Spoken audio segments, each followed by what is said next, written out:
Okay, shall I proceed? Is everyone ready? Yeah. Okay, so coming to our next question, how do you think consumers would perceive a chocolate product that is marketed as using a natural sugar alternative like monk fruit?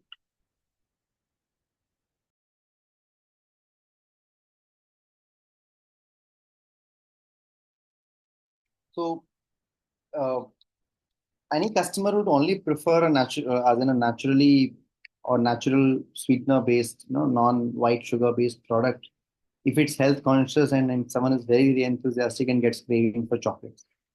Otherwise, if uh, who are the people who will have an healthier chocolate is that category of people who have to remain healthy and they totally cannot live without a chocolate product.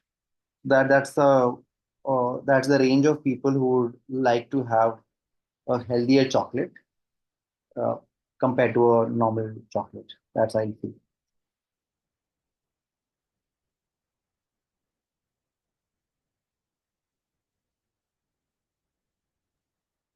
Pretty much what Sturgis covered. So yeah, I think we covered it almost. Like it is an attractive option, but you'll have to weigh the pros and cons. Like, do you want to spend that much money on something unless I'm actually really craving for it? And which is, if you see, it's it's not a need. It's more of a want. So it kind of does then come into a luxury purchase and not a necessary purchase. So it it would weigh on a person's opinion or perspective on wanting to purchase something this expensive. But if I'm genuinely someone who requires it, needs it, and doesn't mind paying for it, then I would definitely go for it because, like we discussed, it is comparatively to all the other sweetening or artificial sweeteners, it's a lot more healthier. So it's attractive, but I'm not sure to what extent. So I also think so, but people are more health conscious these days, so they'll likely be interested in natural sugar alternatives other than stevia because stevia is not natural. But chocolate lovers, especially those who know their stuff, will still care most about the taste and not if the company is using a sugar alternative or something. But at the end of the day, it comes to taste because chocolate is a guilty pleasure. People eat it for the taste. They don't really care about whether it has sugar in it or monk fruit or stevia. That's for greatly health conscious consumers. Overall, you need to get the taste right of the product. Yeah, that's the main thing, I guess. True. Okay, so coming to the last question, what are some key trends you have observed in the chocolate and confectionery industry that could impact the success of a new product?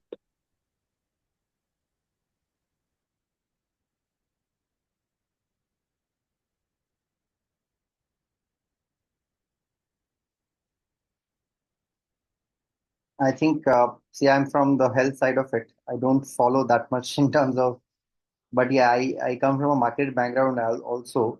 One thing which I have seen in terms of healthy, which Shaurya just mentioned, for chocolates, definitely taste is very, very, if you're talking only about chocolates, if you're mixing monk fruit or stevia in chocolates, taste is very, very important because when you see a market share or forget market share, go to any shop, normal supermarket, see the number of chocolate brands and number of dark chocolate brands. You'll see even big companies like Amul, Nestle, Cadbury. All of these companies have very few product lines which only focus on healthy side because they know, as Shaurya mentioned, it's guilty pleasure. People would love to have a chocolate just because it tastes very, very good, and they would probably go for one bite of a small Kit Kat rather than let's plunge. I get only a 5 rupee Kit Kat. I'll not have the whole 150 rupee chocolate, but I'll have that small Kit Kat, a 5 rupee munch or something.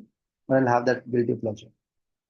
So I think to be very, very choosy, choosing health side of it And from a health background, I'll tell you that if you're making a health product, better go into areas which is completely into health, like focusing into grains, which is into health, focusing into like quinoa products, or you know, products that are completely on the healthy side of it, make it even more healthier and uh, create a market for it. Because at the end of the day, I know I have been into industry for more than 15 plus years.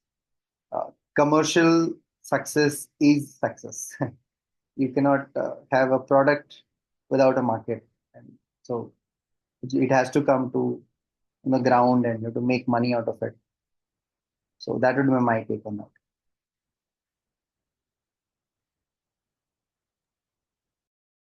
Um, for me, the trends, if you're talking about and how that would impact, would be transparency. As a company, I would, if I am going to be 100% transparent that I'm using locally sourced products or ethically sourced or natural as per what I market with La, a lot of companies market something, for example, like you can take a biscuit that's supposed to be whole wheat, that's how it's marketed. But then if you look through the ingredients, you figure out that it's whole wheat is present, but it's not primarily the ingredient that you're marketing. So that kind of gets in a lot of doubt into people's minds. So if I'm transparent about my ingredients and 100% truthful about how I'm sourcing it, then that would definitely impact my view on it, because then I know that what you're marketing is what you're giving and what I am receiving. So that would be one of it. And a challenge in this would be mainly like a lot of us just get accustomed to like things we like. If I'm someone who likes Cadbury, although I can see there's another option that is probably appealing at the moment. If I'm craving chocolate in my mind, I want to eat that one Cadbury that I love and that I'm used to. So again, that would impact trying to promote a new product. So it's kind of competitive with brands, I feel. These are the two things that came off my head when I tried to think about putting myself in a way to promote something new. So transparency is something that I think a lot of companies should start. If I know you're honest about your product, I will buy your product, even if it is slightly different or higher in the price range. At least I know for sure that I'm getting what you're giving. I mean, what you're marketing. So that's something. Yeah, so I think majority of the people today are getting into craft chocolate, bean to bar chocolate, and they also seek a higher cacao percentages in dark chocolate. So these are some of the trends that I've seen in the current chocolate industry. There's also a big focus on sustainability and ethical sourcing of the cacao beans. Healthier options like low sugar and vegan chocolate are also gaining popularity. This all obviously accounts for a small portion of the entire customer base, but that portion is continuously increasing. So yeah, vegan chocolate and low sugar option chocolates. I think that's the basic trend right now in the chocolate industry. Yeah. So this ends up with all the questions. In addition to this, do you have any additional insights you want to give? Like anything on this idea of the business? No, I think it's an amazing idea for sure. Uh, because you're catching up on the trend, chocolate and health combined. Just work out of the commercials in a way that this idea can see through the market, and not just be a very very luxury product, or choose a segment which is that I'm only targeting a fixed number of population, only the luxury population. So you have to be very very specific on choosing the right market segment, right pricing, because the pricing will definitely go up if you have to make it healthy. Uh, and and then if the commercials work great, and you find a right formulation which tastes great at that same time, then I think Shaurya gave an example that he has tasted some monk fruit cookie, but unless it is very commercially viable and he loved the taste so much, he would have not have probably carried 15 packets from Thailand to his India home. He would have just tasted it, probably Yeah. bought one packet, just for sake of that I tried something new. and now he's not looking forward to reorder it, you know, from Thailand. Now imagine you created a product that when people taste it once, they would load their luggage bag with the package till the time they reach the luggage limit. So much of loading they do. They come back to India, they share it with their friends, they give it to their friends, they eat themselves, they find a way to order it from Thailand. That is a commercial success. That it was so good, it was so healthy that I would do whatever at whatever cost to get it to my friends, for my family, and I'll order and get it done. So checking on those numbers, that can I make it that tasty and can I make it that commercially viable, is obviously because you're asking for a business sense. For a product sense, for like for example, for someone like Seher to design one cake and give to a customer, that definitely makes sense. But to make it and come to chocolate, it's about scale. I think that's how you make money in chocolates.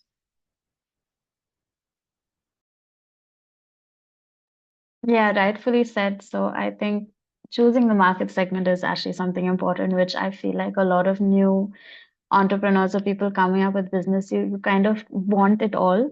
But in my opinion, and based on the work I've done, it's in a niche field, it's best if you have your goals set on either you want to be commercial or you want to target a niche. And then you can put your full 100% on one of them instead of trying both. Then you end up with so much of capital and so much of debts and investment, and neither might work ultimately because you're trying to do it half and half. So for something like this, you have to decide whether you want to go commercial. Then of course it's a lot more expensive that way because you're trying to cut down price while also retaining the quality. Or you go to a niche where it's like this is the cost, you want it or you don't want it, and you'll know based on your, of course there will be testing done before trying to launch any product. You will understand by that itself what the demand is. And I think the demand for anything healthy in this generation is skyrocketing, whether it is if someone personally is really wants it or it's just for like trend purposes. Because I know a lot of people who are just gluten free and vegan just because it's cool to be. Maybe they really are not allergic to any of it. So it's a good market, but you'll have to be quite strategic on one, marketing. Second is, of course, recipe testing to want people to want to try it. So, yeah.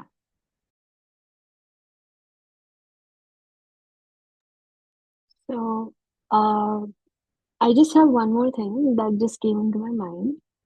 So, according to your profession, would you promote this? For example, Manish sir, as a nutritionist, for example, we, like a very, imaginary situation, we come to you with a product, ki, this is a product.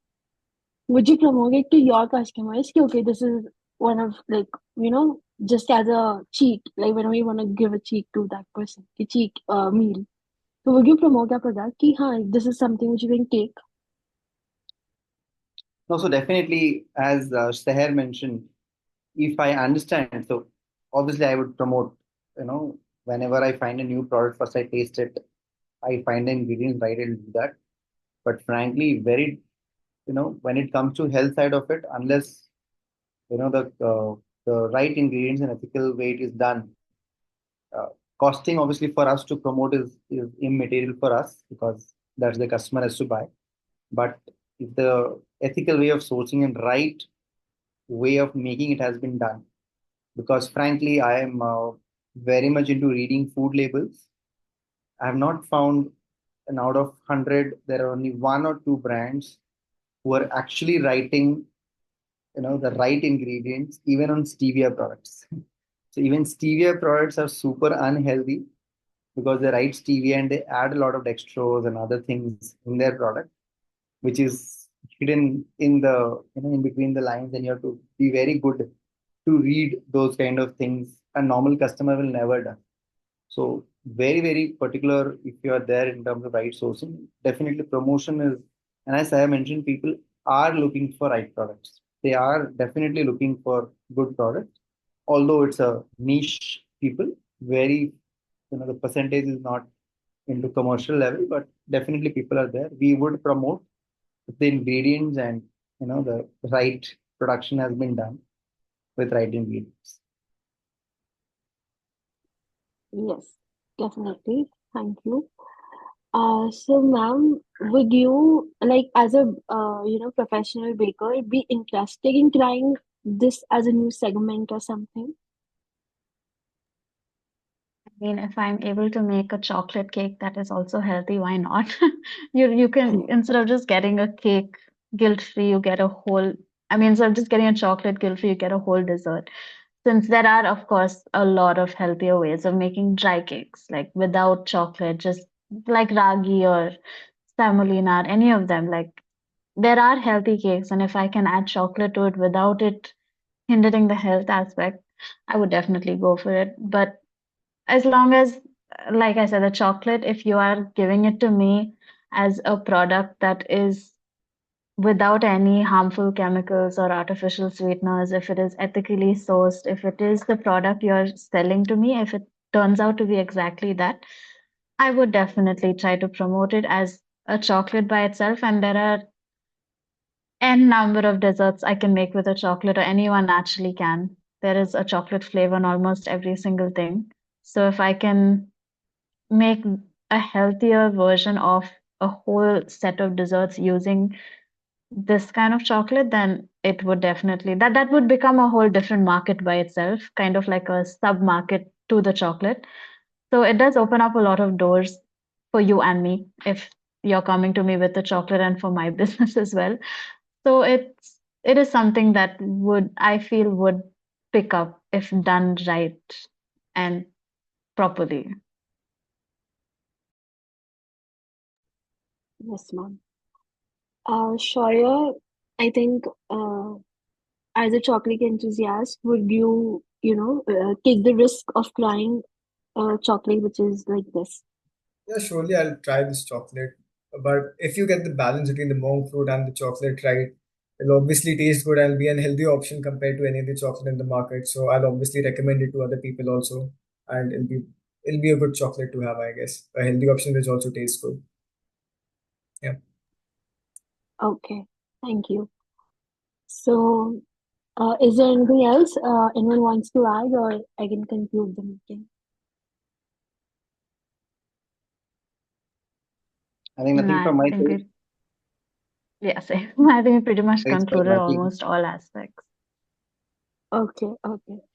So before I end, I would like to thank all of you for joining this discussion and helping us to analyze what all parts we can improve and include in our project. It will be really useful because you guys are the experts. So I mean, it's like a very good research. So thank you so much for giving your time and just being there for us. Thank you. It Thank you, was my everyone. pleasure. Thank you Thank for you. having me as Okay, well.